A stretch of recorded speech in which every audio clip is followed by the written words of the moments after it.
Aquí sí tienen la posibilidad de manifestarse y estoy llevándole en vivo a través de Simposal MX lo que es la sesión de la Suprema Corte de Justicia de la Nación. Quiero ver si ya se cansó Luis María Aguilar de tirar rollo para seguir con los otros que van a participar en esta sesión tan importante, porque veremos si la Suprema Corte de Justicia de la Nación se atreve a tirar por la borda, como ya lo han dicho algunos ministras, una ministra Margarita Ríos Farjat, el otro Alcántara Carranca, el ministro ponente y Luis María Aguilar, y los demás que van a decir, vámonos para allá porque esto no va a detenerse hasta que termine. El trámite excepcional de urgencia u obvia resolución en términos de los artículos 60, numeral 1, 63, numeral 1 y 82, numeral 2, fracción primera del reglamento de la Cámara de Diputados. Preceptos que, conforme a los cuales todos los asuntos incorporados en el orden del día deben estar debidamente fundados y motivados, y que la orden del día debe publicarse electrónicamente a más tardar a las 22 horas del día anterior de cada sesión. En este caso, las situaciones a las que me he referido constituyen vicios en el procedimiento legislativo que considero son suficientes para acreditar la vulneración de los principios deliberativos y de protección de las minorías parlamentarias, fueren del partido que sean, principios que deben respetarse ineludiblemente en todo sistema democrático, pues los actos y las condiciones bajo las cuales se desarrolló la aprobación de la minuta que fue enviada al Senado de la República vedaron la posibilidad real de lograr una auténtica deliberación democrática. En un solo día, el 6 de diciembre de 2022, la iniciativa que dio origen al decreto impugnado fue presentada y modificada sin que la versión que finalmente fue sometida a discusión del Pleno fuera publicada en la Gaceta Parlamentaria, ni fuera materia del conocimiento suficiente de todos los representantes populares, sino que se dispensaron los trámites ordinarios previstos en la ley y el reglamento sin mediar justificación alguna, procediéndose a su inmediata discusión, resultando aprobado en la Cámara por mayoría. Si bien esa dispensa se aprobó por la mayoría, la dispensa, también es cierto que no es suficiente, pues por como lo ha señalado esta Suprema Corte en asuntos anteriores, abro comillas, no basta la aprobación de la moción de la dispensa para la votación requerida para que ésta proceda, pues acorde con el principio democrático que debe informar la labor legislativa, es necesario que se expongan las razones que lleven a calificar un asunto como urgente. Este es un criterio que se sustenta en la acción de inconstitucionalidad 107-2008. Como lo he señalado en múltiples precedentes, en un procedimiento legislativo realmente democrático, cuando se determina la dispensa de los trámites parlamentarios, es indispensable motivar las razones que hayan llevado a considerar que un asunto es lo suficientemente urgente como para obviar los cauces ordinarios del trámite. Y todos los casos en que no ha sido así, he votado a favor de declarar la invalidez total de los diversos decretos legislativos. Esto es, y quiero dejar clara mi posición, no estoy expresando ahora un criterio novedoso o especial para este asunto, pues así he votado en muchos otros asuntos anteriores. En el presente caso, de los antecedentes legislativos descritos, no se advierte esfuerzo narrativo ni argumentativo alguno del que se desprenda por qué el asunto ameritaba ser considerado de urgente resolución, motivación que no se dio ni en las sesiones del 6 de diciembre ni en las del 15 del mismo mes.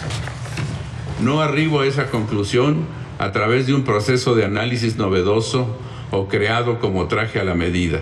El procedimiento legislativo es inválido porque no supone el respeto por las reglas expresas en la Constitución y en las leyes y disposiciones reglamentarias. no hay intransigencia ni exageración de mi parte al analizar los rasgos de este procedimiento legislativo. La conclusión a la que arribo es simplemente que los pasos que antecedieron a la creación de estas normas se dieron sin respeto a la norma constitucional. Así, por ejemplo, lo he sostenido en múltiples ocasiones a lo largo de mi cargo como ministro de esta Suprema Corte, en los que he votado por declarar la invalidez total de decretos legislativos que han sido emitidos sin mediar los requisitos básicos que deben imperar en un órgano parlamentario. Y cito como ejemplo la acción de inconstitucionalidad 43/2018, resuelta el 27 de julio de 2020. En este caso, se presentan cuestiones similares que me llevan a sostener que no se llevó a cabo un auténtico procedimiento legislativo de orden constitucional. El conjunto de vicios y hierros en la función legislativa son de tal magnitud que acarrean como consecuencia lo que yo llamaría una perversión de las reglas democráticas. Avalar un procedimiento legislativo con estos rasgos equivaldría a asumir que la mayoría parlamentaria, por el simple hecho de serlo, está por encima de las reglas constitucionales, lo que me parece inadmisible. Y acudo a la muy conocida máxima de don Benito Juárez, que dice: nada por la fuerza, todo por la razón y el derecho. Y subrayo, por el derecho. Por tanto, estoy de acuerdo con la propuesta de declarar la invalidez total del decreto impugnado, porque desde mi perspectiva se encuentran acreditadas múltiples violaciones al procedimiento legislativo que en forma individual serían suficientes para declarar la invalidez de todo el decreto, pero que al apreciarse en su conjunto alcanzan una escala de tal entidad que afecta gravemente a la democracia constitucional mexicana. La Constitución somos todos los mexicanos. La Constitución es voz del pueblo de México. Y si no la respetamos y la defendemos desde los poderes del Estado, o desde mi convicción en este caso, traicionaría el deber de lealtad que juré cuando asumí el cargo de ministro de la Suprema Corte. Para mí, como juez constitucional, esto no es posible. Por lo tanto, reitero mi voto a favor de la propuesta. Es cuanto, señora ministra. Gracias, ministro Aguilar. Ministro Saldívar. Gracias, señora ministra presidenta. Desde hace más de 13 años que llegué a este Tribunal Constitucional, he sostenido reiteradamente que el tema relativo a las violaciones al proceso legislativo es extraordinariamente delicado, porque nos coloca en una frontera en que podemos incidir y afectar la división de poderes, a lesionar la autonomía del legislador electo democráticamente. De tal suerte que reiteradamente he votado porque solamente nos es dable, como Tribunal Constitucional, invalidar un proceso legislativo cuando se trata de violaciones suficientemente graves que afectan de manera directa cualquiera de estos tres principios. Primero, la deliberación y discusión democrática en términos de igualdad y de libertad entre todos y todas las y los legisladores y todos los grupos parlamentarios, sean mayoritarios o minoritarios. En segundo lugar, que se alteren las reglas de votación, y en tercer lugar, que se afecte la publicidad. Específicamente, he votado en múltiples precedentes que en principio las razones que se dan en un órgano legislativo, ya sea federal o local, para dispensar los trámites de una iniciativa, para darle un trámite urgente, no son justiciables, no son sujetos de control. Esto tiene que ver con el ámbito de la autonomía del órgano parlamentario. Y cuando la ley o el reglamento de que se trata no establece que se tienen que fundamentar razones, en principio no nos toca a nosotros invalidar, porque en todo su caso tendríamos que invalidar la norma que le da esa atribución a la mayoría o a la unanimidad de un Congreso para llevar esta determinación. Y en segundo lugar, he también votado reiteradamente que la sola rapidez en la discusión y en la votación de un asunto no conlleva su invalidez o una violación con efecto invalidante. Lo que se tiene que hacer es analizar todo el proceso legislativo. Y si en este proceso legislativo se respetó la publicidad, se respetaron las reglas de votación, pero además todos los diputados, senadores, senadoras, diputadas tuvieron posibilidad de discutir abiertamente y de conocer con antelación la iniciativa o el dictamen de que se trate, me parece que no es adecuado ni es acorde a la Constitución invalidar este proceso. ¿Por qué? Porque se respetó la deliberación democrática, que al final es lo que interesa, que todas las opciones políticas en el Congreso tengan oportunidad de conocer lo que van a votar, de analizarlo con el suficiente tiempo y de discutirlo y votarlo. Sin embargo, existen casos en que las violaciones al proceso legislativo son de tal entidad o que los procedimientos en conjunto son tan desasiados que necesariamente conducen a su invalidez por impactar la decisión finalmente tomada, ya que se altera el principio democrático. Así he votado en varios precedentes, el más reciente en la acción de inconstitucionalidad 150 de 2017, que fallamos en agosto del año pasado. De tal suerte que desde mi punto de vista, lo que tenemos que analizar claramente es: ¿se respetó el derecho de mayorías y minorías a deliberar democráticamente? ¿Se conocía el proyecto o la iniciativa con antelación y hubo discusión? 2, ¿se respetaron las reglas de votación? Y 3, ¿se dio la publicidad requerida? En el caso concreto que estamos analizando, y no voy a meterme ya a las cuestiones fácticas porque ya el ministro ponente, la ministra y ministros que me antecedieron en el uso de la palabra fueron ya muy explícitos en las circunstancias concretas, me parece que sí existieron violaciones al procedimiento legislativo que afectaron grandemente y de manera determinante la deliberación democrática de las normas que se están impugnando.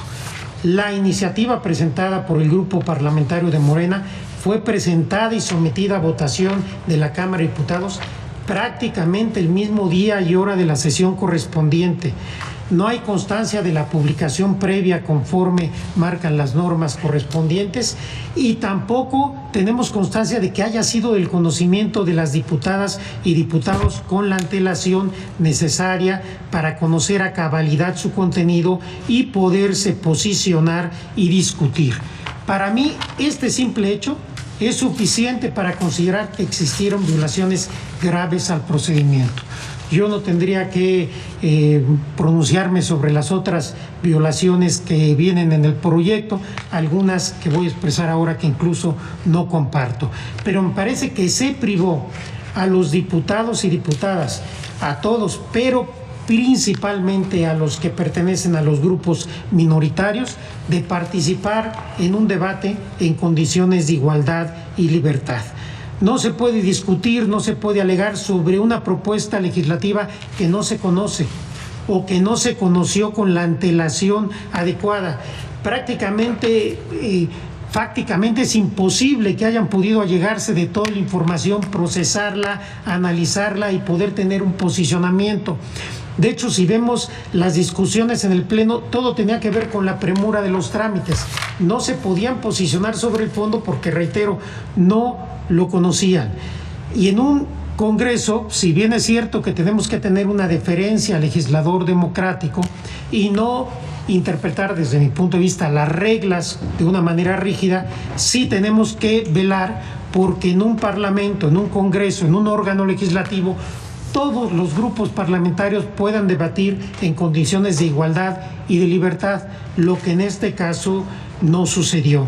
Y reitero, para mí esto es suficiente para que yo vote por la invalidez de este decreto en términos de lo que he votado de manera reiterada en este tribunal pleno. No comparto, como ya dije, la totalidad de los argumentos. Simplemente para salvar mi criterio voy a señalar algunos. Primero, El hecho de que el grupo parlamentario de Morena hubiera hecho suya una iniciativa del Ejecutivo Federal no constituye una violación al procedimiento legislativo y mucho menos que tenga potencial invalidatorio. Cuando alguien hace suyo un documento, una persona que tiene derecho a iniciativa hace suyo un documento, en ese momento ese documento ya no es el mismo, es un documento que al hacerlo suyo una legisladora o lo hubiera hecho cualquier otro servidor público con derecho a iniciativa, ya jurídicamente es un documento distinto. Creo que no hay ninguna violación en esto. Tampoco comparto la lectura conjunta o copulativa que propone el proyecto en los párrafos 227 y 251 de las fracciones 1 y 2 del artículo 82 del reglamento de la Cámara de Diputados. Yo creo que son dos requisitos distintos. Me parece que hace inoperante la lectura de este precepto, lo que sugiere el proyecto. Y tampoco comparto que la sola ausencia de razones que justifiquen la urgencia implique una violación. La violación se da cuando estas razones se unen con la falta de publicidad previa y la falta de tiempo para poder discutir. Si se hubiera establecido la dispensa de trámites, pero se dé el tiempo suficiente para que todos los legisladores y legisladoras puedan analizar, discutir en plenitud y